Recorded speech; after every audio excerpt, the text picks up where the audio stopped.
সম্পন্ন হলো পাকিস্তান সুপার লিগের 11তম আসরের নিলাম। এবার আসরে বাংলাদেশ থেকে 4 জন ক্রিকেটার অংশ নেবেন পিএসএল এ 3টি ভিন্ন দল থেকে। স্বাভাবিকভাবে বাংলাদেশ ক্রিকেট সমর্থকদের সমর্থনের পাল্লা ভারী থাকবে এই 3 দলের দিকে। 6.5 কোটি রুপির মতো খরচ করে ডিরেক্ট সাইনিং এ মোস্তাফিজুর রহমানকে আগেই কিনে নিয়েছিল লাহোর ক্যালেন্ডার্স। নিলাম থেকে বর্তমান চ্যাম্পিয়নরা 60 লাখ রুপিতে কিনে নেয় তরুণ ওপেনার পারভেজ হোসেন ইমনকেও। এই দলের পেস বোলিং লাইন আপে একসাথে দেখা যেতে পারে শাহিন শাহ আফ্রিদি, হারিস রৌফ ও মোস্তাফিজুর রহমানকে।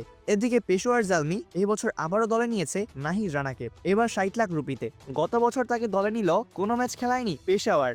আর গেল বছর লাহোরকে শিরোপা জেতানোর কারিগর ছিলেন রিশাদ হোসেন। তিনি এবার খেলবেন হচ্ছে তার নতুন দল রাওয়ালপিন্ডির হয়ে। আর রাওয়ালপিন্ডি তাকে দলে ভেড়াতে খরচ করেছে 3 কোটি রুপি। সেই দলে আছেন তারকা পেসার নাসিম শাহ, মোহাম্মদ রিজনের মতো ক্রিকেটাররা। এক নজরে দেখে নেওয়া যাক কোন দল কতটা শক্তিশালী। লাহোর ক্যালেন্ডার্স স্কোয়াড: শাহিন শাহ আফ্রিদি, আব্দুল্লাহ শফিক, সিকান্দার রাজা, মোহাম্মদ নাইম, মুস্তাফিজুর রহমান, হারিস রৌফ, ওসামা মির, ফখর জামান, ওবায়দ শাহ, হাসিবুল্লাহ খান, মোহাম্মদ ফারুক, দাসুন সানাকা, পারভেজ হোসেন ইমন, আসিফ আলী, তায়াব তাহির ও গোদাকেস মৌটি।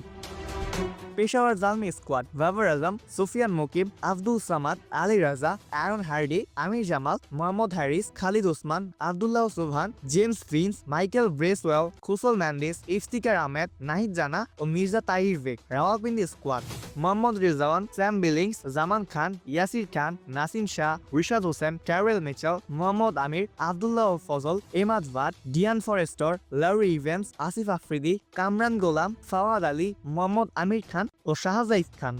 অপূর্ব দাস, লিভাস নিউজ।